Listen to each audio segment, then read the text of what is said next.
दांडेली येथे नुकताच hornbill festival यशस्वीपणे पार पडला।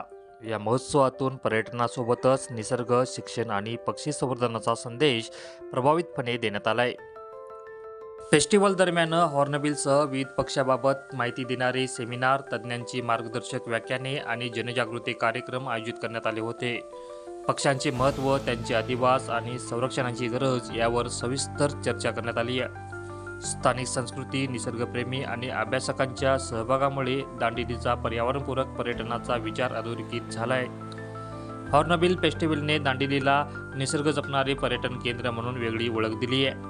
नमस्कार, मी Vaibhav Kamat eco tours and jungle holidays संस्था आहे माझी। लास्ट 26 वर्ष मी टुरिझममध्ये आहे, इको टुरिझममध्ये। आज हॉर्नबिल फेस्टिवल म्हणून आहे दांडेलीमध्ये। दरवर्षी आम्ही हॉर्नबिल फेस्टिवल म्हणून अरेंज करतो।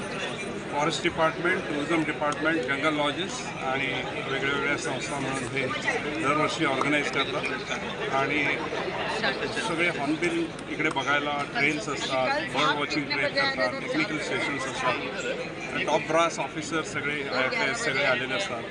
आणि it's a win win game for local eco tourism आणि छान दांडेली हे 4 प्रकारचे हॉर्नबिल, भारतातल्या 9 प्रकारच्या हॉर्नबिलपैकी 4 दांडेलीमध्ये बघायला मिळतात। सगळ्यांनी दांडेलीला यावं, हॉर्नबिल बघावं। हॉर्नबिल हे फ्लाइंग टायगर किंवा मराठीमध्ये धनेश म्हणतात त्याला। धनेशचे एवढे प्रकार इकडे एकत्र बघायला मिळतात। दरवर्षी हॉर्नबिल फेस्टिवल इकडे फॉरेस्ट डिपार्टमेंट आणि सगळ्यांच्या सहकार्याने होत असतो।